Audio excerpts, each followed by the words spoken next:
Losing my virginity to a situationship was actually crazy business. Am I embarrassed? No. Do I regret it? No. And you guys can't judge me because I know that as ladies, most of the like our first time experiences was not what we had envisioned it to be. Right? Let's talk about it. Let's do a little story time and let's take an ad break from all the conversations that we're going to have. We'll have another steamy episode and conversational episode next week. But this time I really just want to talk about my story time. Like I feel like I'm feeling like a story time. So let me tell you a little bit more about me, right? So I've always been the type of girly that growing up, I think we were almost everybody in the black community is raised to be a Christian when they grow up, right? So yeah, a good girl being raised to church, and one of the rules that we grow up with is us being told that we can't do, sexy time until we are married. So we grow up with that, right? And I've been a good girl. I'm generally somebody that is a good girl, like, listen to the parents, like, beside the fact that they were strict, but I'm a disciplined individual, valor. So that is always something that I had at the back of my mind, right? And the reason why I really thank God when I was in high school, I wasn't really a hot girl. I was just one of those girls that was, so the boys didn't even really look at me like that, which was a win for me. But also another thing is that even the boys that approached me about losing it at high school, why I didn't want it to happen like that, it was because, guys, girlies that lost their virginities at high school had it worse because the boys were yepas. They do it on Friday, Monday, they come and tell the whole school and the whole grade about what it is that happened. And now they caused a whole lot of shame. So I really saw very early what boys are capable of doing when it comes to women and after they take, and we are taught that it is something that is so special, something that is so kept, something that is so precious.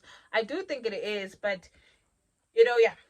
So it was very, and I was like, ooh. So that is when I started actually fearing boys, and I was like, ooh, one thing about me and boys. Mm-mm. So that is when then I started instilling this thing of, if I don't have it, if I'm not gonna wait for marriage, I'm actually going to do it. I'm waiting for the right guy, Mr. Right. I'm waiting for Mr. Right. So I was like, oh, Mr. Right, Mr. Right, Mr. Right. That was in the back of my head. Somebody that was going to treat me like a princess. Somebody that was going to, bet on the roses, date in the first movies. Those type of vibes. Way literally happened. Nothing like that happened. Kesana, but we move, right? And I think also movies have, like, they ruin the image that we have when it comes to how relationships should be, ne? And this is why I'm saying, if I actually ever have a daughter, my daughter is not watching all the rom-coms that I watched. My daughter's not watching all of those girly things. No, no, no, no, no, no, no, no. Because no, my girl is watching Acrimony. I am letting my daughter watch Sierra 7 here on YouTube to actually understand what love is and how boys actually are, right? Hi, okay, so Sapo, let me just dive right into the story. So the reason why I'm doing the story time, I feel like it's aligned with the segment that I'm introducing on my YouTube, which is Healing and Honey, because it's kind of going to explain certain things as more episodes are like going to further, right? Hi, okay, so it was this one time when I was 21. I was at Race. Race is, if I do have international viewers, because I think most of my viewers might be international. Race is like it's like a dorm room from university. Yeah. Hi. So I was at Race. I was going to collect my order actually downstairs. I meet this guy. This guy's like, oh hi, can I have your numbers? Right? He's like, can I have your numbers? I'm like, oh, okay, sure. But I've always been skeptical when it comes to relationships and boys. I've always just been not interested. Like I've actually really never liked men like that. And the boyfriends that I've had, the reason why I've had them, it was because they've been persistent, right? So with him, it was an end of the semester. It was the end of the first semester, yeah. So he kept on calling, talking to me, talking to me, talking to me. I was uninterested. I don't even want to lie. Until that man posted himself with a mirror selfie and he had a six-pack on it. I was like, oh, sir, you have my attention now, right? There were a lot of things I didn't like about him because, you know. So after he posted himself with a six-pack, I was like, damn, you. I need to in my life. I started replying. I started being consistent, but it was also a thing of now. He was like, "Oh, when we came back for the second semester, yeah, third or second semester, somewhere there. But when we came back to school for another semester, he was like, can you please come and visit me? Right? And I was like, I didn't like going to the boys' rooms, guys, because one thing about going to the boys' rooms, guys, it told boys that you went there to, it was quite, and I didn't like that. And I also didn't like going to the boys' rooms at race because, what if you bump into your crush and you just came out of a boys' room at 12 o'clock? He's automatically going to assume that, so I didn't really actually like that. So he kept on saying, no, come to, right? So one time he figured out where it is that I lived, and he was like, actually, you know what, I'm outside and I have my laptop, we're going to watch the movie. I remember the movie properly. It was Luca, the one from Disney, you know, that boy who's a fish, who's a mermaid, and then okay, so sharp. These are the red flag. The first red flag was when we were having a conversation. I don't know what was happening on the movie, but it was something where we were going to talk about depth, right? And he switched the conversation. That's when I knew that, okay, so this guy doesn't actually like me like that, right? And I was like, okay, but I didn't take it into consideration. And the thing about being a late bloomer and starting your relationships late, and never being exposed to relationships as early as you could, is that even when you see the red flags, you tend to dismiss them and try and think for that person and be like, no, but maybe the reason why he did this is because you're always trying to find an excuse of why that person did what it is that they did, right? Okay, Shapo, we're having conversations, right? And then we started kissing, obviously, when you're watching a movie with a boy and they start looking at you and it's like, so, and then they adjust themselves. So yeah, but nothing happened that day because that was the first time we met, and I was like, no, actually, we can't do anything because I'm a virgin, babe. I'm a virgin. We're not gonna do anything. And it was like, you're a virgin for real? I was like, yeah. And I feel like the only reason why he stuck around was because he thought I was lying to him, and he actually wanted to find out really if I was. I feel like he thought that I was lying to him because later on, we had a conversation of how he has never been with a virgin, so technically I was his first virgin. But yeah, okay, sharpo. Then I chased him out because I could see that it's getting steamy, and I didn't know if I wanted it to, it wasn't, you didn't say I love you, at least lie to me, but like you want to. Okay, sharpo, he left. It was 3 a.m. He's like, no, let me sleep. I was like, Also, I was very scared of like my friends judging me and right. How, okay, sharpo. The reason why I like that guy, guys, like his body. Oh, guys, that also guy, his body is hard, guys. Like, I like gym bros, you see, guys, and not like the gym bros that have like the gym bros that have like a young six-pack, that have a lean, like he's not skinny, but he has the cuddles, guys. Okay, let me own myself, not me having flashbacks, child. Okay, bye. Yeah, and then we started calling each other. I liked him, I liked his vibe. And then it was a thing of, okay, we're having a conversation, and okay, he kept coming to my room. I preferred that. I don't want to lie to you guys. He kept coming to my room, and one day we were having a conversation, and it was like, oh no, the thing is, I'm not ready to be in a relationship. But we're not talking about us. He just threw that in. That was another red flag that I ignored, and I was like, oh, okay.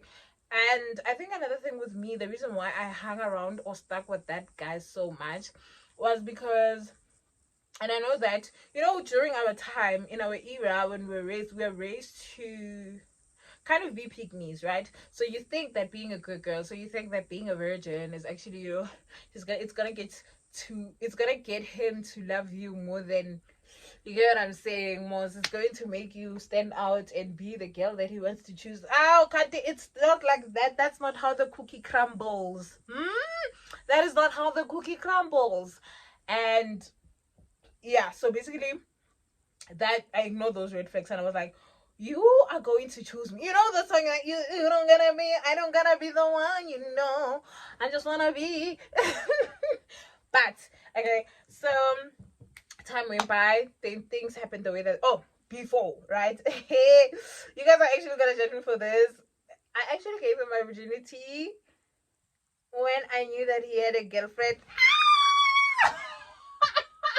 But like I said, guys, I thought that he was going to pick me, he was going to choose me, and he was going to love me. Okay, so this is how I found. right?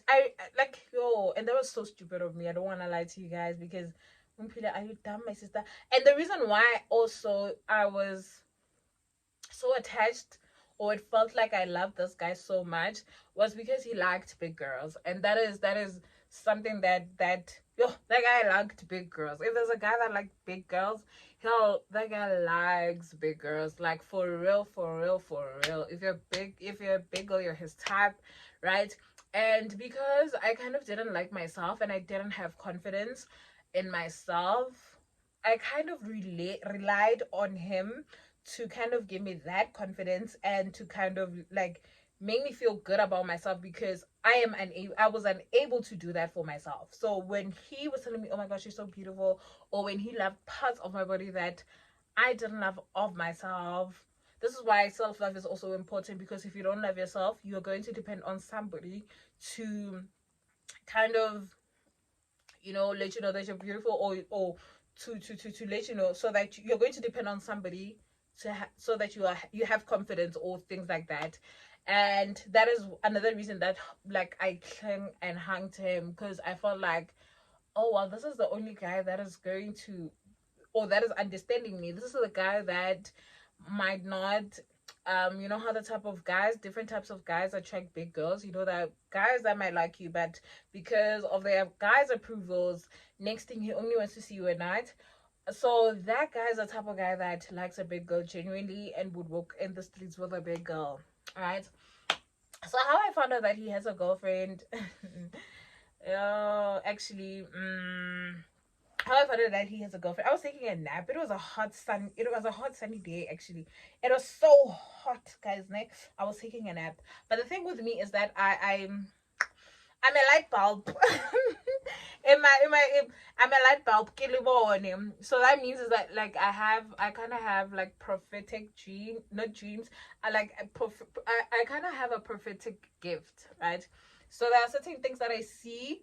There are certain things that I dream. There are certain things that really happen in life, or that are going to happen in the future.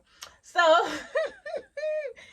as I was sleeping, and I'm in deep sleep, guys. When I'm telling you that I'm having a deep sleep, there's a voice I hear out of nowhere that says, "Get up, wake up, and look outside your window." Right?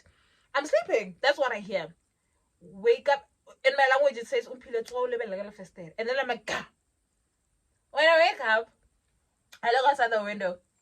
I see my man. Okay, that was not my man, child, but I see this man that I'm talking to walking with a big girl, right? And now the thing is, the big girl that he's walking with now is the big girl that has like an hourglass figure. You know, the tiny waist, but like with a big nyash and big curves. And I'm just like a big girl. I'm a big girl everywhere. My arms flying. There's no, right? I'm like, I start being in denial, and I'm like, but I'm like, you know what? I'm gonna win him. That was a sign from my ancestors and God saying, girl, if you don't leave this man alone. But did I leave him alone? No. Why? Because I like this body. And he made me feel good. He made me feel confident. He made me feel like it was a thing of, I also felt like I wouldn't find I won't find somebody that is going to understand me the way that he does, or that is going to, that is also another reason. I guess I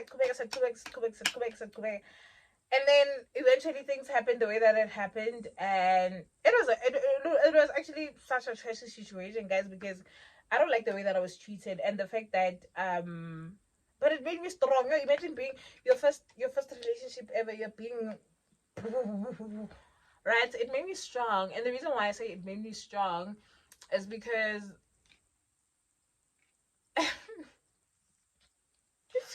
yeah, guys, got the maramar, guys. Like, what are we doing with the boys? And why are we so unable to love ourselves? You know? So I'm being vulnerable so that you guys understand where the healing comes from, and certain things that I'm going to talk about um further on my like YouTube channel, and some of the topics that I might have, and so that you guys just kind of have a background of where it come from and why I say the certain why I'm going to say certain things that I'm going to say, right? And so it's like how I realized that men are not what we thought they are when we were growing up. Men are not these good guys that we are seeing on TV that are, because we're being sold a dream that they're going to treat you like Prince Charming, and everything that you do you have to do for their satisfaction, right? So if you're being a good girl, the guys like the good girls. If you're going to behave like a good girl, the guy's going to choose you and treat you right. No, there's no such thing. You know, as a girl, you have to be yourself. You have to be you. Like if you're placed in a situation where you want to have sex with somebody, do it. But if you want to lose your virginity, do it because you want to lose your virginity. But don't give it to somebody because you think that giving that or doing that with him is going to make him love you more or choose you more. If he doesn't like you, he doesn't like you, right? He's going to, you know, choose the person that whichever person that he is going to choose, right? And I still continue. But I think I said everything that I've said before. Yeah, I think I've said everything that I wanted to say. And like some of the story times there in the beginning of my YouTube channel are there where I've been talking about this, but then I made it look like I it wasn't me. Why am I saying I so much? I fuck off. I I narrated the story times as though they were other people's story times. I don't know if you guys caught on the fact that they were my story time. Right? And another thing that confused me about the relationship was the fact that that man liked to ask things for me, right? And in that moment when those things when it happened, like things for me like he would say, can I please have like sugar? I'm out of sugar. Can you please have sugar? And then, or I don't have tea bags, right? He used to ask for those type of things, right? Now I'm the type of girl that I'm not gonna hold you down. I'm not the type of girl that is going to like break my bank in order to help you, right? And he didn't make it a norm. Don't get me wrong. He didn't make it a norm where now I had to buy him sugar. No, it was like once or twice where he was down bad, right? And I was like, oh, if this guy didn't like me, why would he ask me? He should be asking his girlfriend. But then it clocked in my head that the reason why he doesn't ask his girlfriend is like he doesn't want his girlfriend to see him as a struggling man. So he doesn't mind me seeing him in that light because he doesn't actually really like me like that. Right? So it's like you could see me asking for sugar and tea bags. And probably he was asking for the sugar and tea bags because the girl was coming over.